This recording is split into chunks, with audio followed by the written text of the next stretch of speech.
Oke guys, balik lagi ke YouTube ini. Saya Nur Feji di sini. Ya kita lanjut lagi kita belajar sekarang masuk ke framework CSS. Oke, semalam kan udah kasih tahu tuh bagaimana cara pakai CSS.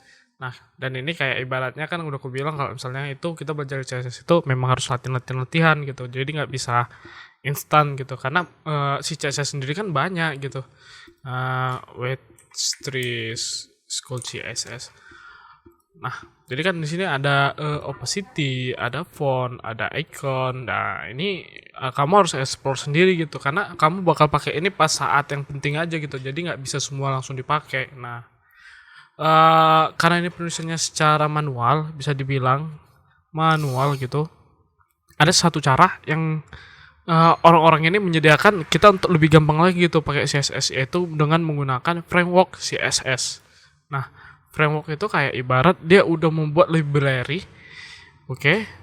Dia udah kayak buat library untuk kita pakai. Jadi kita tinggal manggil-manggil aja gitu nih. Framework CSS framework adalah kerangka kerja yang berfungsi untuk memudahkan Anda ketika membuat desain website atau aplikasi. Tepatnya di bagian layout atau tema. Nah, jadi secara umum besaran itu framework itu kayak ibarat uh, suatu library atau suatu package enggak sih ya.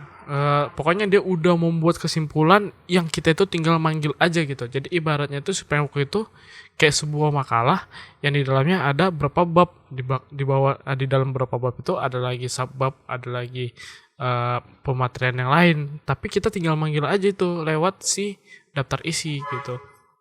Dan framework ini bukan hanya kamu akan sentuh di sini, ada banyak jenis framework. Dari sini kita harus berlatih tuh menggunakan framework gitu. Jadi di sini framework ada banyak, ada Bootstrap, ada Foundation, ada Bulma, Semantic, banyak lainnya. Yang paling populer itu ada namanya si Tailwind. Ada nggak si Tailwind? Ah nih Tailwind. Nah, aku rekomendasiin kalau kita memang baru belajar, kita tuh harus pakai Tailwind gitu. Kenapa? Karena Tailwind itu mudah, kita juga bisa langsung custom di kelasnya gitu. Jadi kita misalnya kalau misalnya sistemnya siapa ini udah nyentuhin secara baku ada kayak bootstrap. Jadi kalau misalnya kamu mau buat paddingnya 4 gitu, jadi dia P4 gitu. Tapi kalau misalnya si Tailwind, kamu bisa langsung atur aja gitu. Misalnya kamu mau buat paddingnya bukan 4 lagi, tapi jadi 40%. Nah, itu bisa di dalam satu kelas. Oke. Kita akan belajar bagaimana sih membaca sebuah bukan yang ini sih ya. Tailwind. Nah, ini websitenya Tailwind. Nah, kamu bisa lihat dia ya manggil kelasnya tuh gini aja nih. Nggak ada nggak ada gimana ya, nggak ada buat style lagi, nggak ada. Udah tinggal panggil kamu butuh apa panggil gitu. Nah, jadi karena ini kita pakai framework dan itu semua bakal butuh yang namanya ini dokumentasi. Nah, ada 4 jenis installation yang dikasih. Itu tergantung udah berbeda-beda kayak di Bootstrap.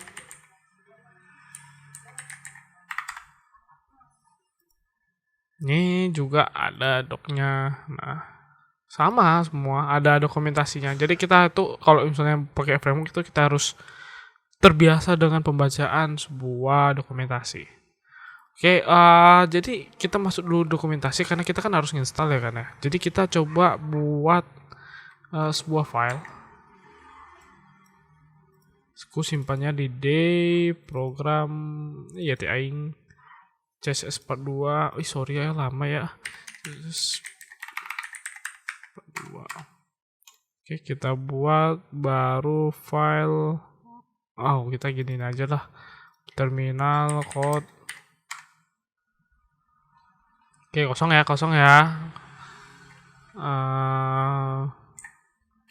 Pakai CSS 42.html. Oke, kita langsung gini aja lah, lebih cepat dah. Oke. Jadi kita harus buat dulu HTML-nya sebelum pakai CSS-nya, framework CSS-nya. Jadi selanjutnya kita harus install itu. Jadi install itu gampang, guys. Ada Tailwind CLI gitu, dia pakai npm. Ini not modul, jadi kita kan belum punya, kita belum nyampe situ tuh. Jadi kita pakai yang namanya Presiden.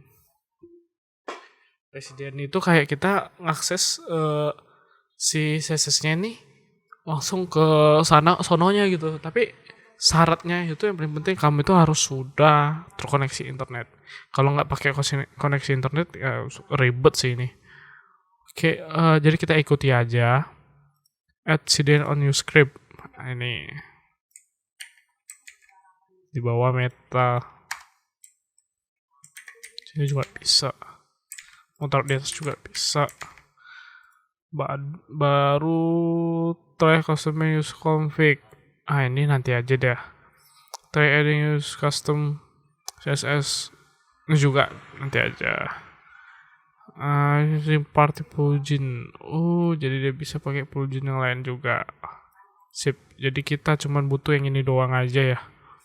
Nah, kita coba nih, ini copy aja nih, taruh di sini. Body ya, jangan lupa ya. Oke, body.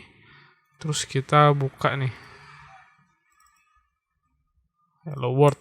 Nah, coba aku ganti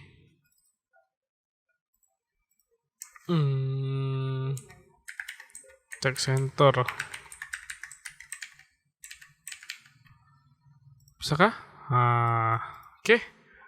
Jadi ya udah, kita tinggal manggil-manggil aja gitu. Jadi misalnya ini ku hapus ya. Oke. Harusnya kayak gini nih awalnya nih. Gini nih awalnya nih harusnya. Jadi aku pengen dia gimana lah ya, warna teksnya merah gitu. Teks apa ya, red. Bisa nggak ini? Biasanya nggak bisa sih. Red, ternyata ada 600 gitu. Oke, teksnya merah. Terus fontnya tebal. Ini aku matiin ini. Oke, font bold. Nah, oke. Terus teks kita mau buat besarnya 2SL aja. Nah, jadi si Tailwind ini itu bisa membuat pekerjaan itu makin mudah karena kita bisa langsung custom di sini. Caranya gimana? Caranya tinggal ini di blok buat begini nih. Oke. Nah, di dalam sini bebas kamu tuh. Kamu buat 72px. Bisa gitu. Itu kemudahan yang paling enak di Tailwind gitu. Selain dia ringan, dia juga bisa custom langsung gitu. Saya pengen buat kalau warna kita pakai color palette.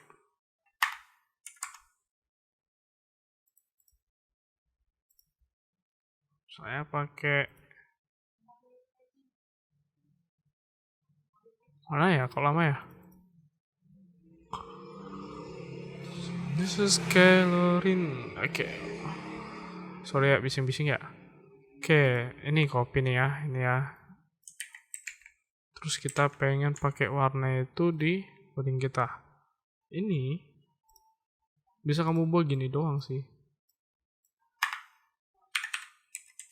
Nah, udah jadi. Nah, itu kemudahannya bro. Itu kemudahan kita pakai si Tailwind ini. Jadi kalau ditanya apakah kita bekerja bakal pakai framework atau bukan pakai framework gitu.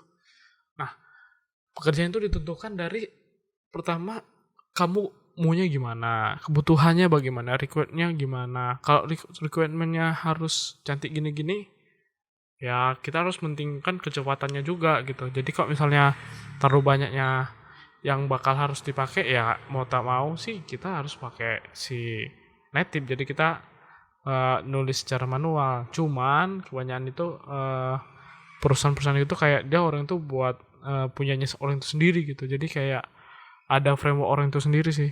Terus kalau misalnya kita pakai CSS ini terus kita pengen buat sebuah website yang harus pakai frameworknya, usahakan pakai framework sesuai kebutuhan dan menggunakan yang paling ringan gitu. Sip ya. Oke, kita lanjut lagi nanti di video selanjutnya. Kita bakal buat kayak web kecil-kecilan. Oke. Thank you ya.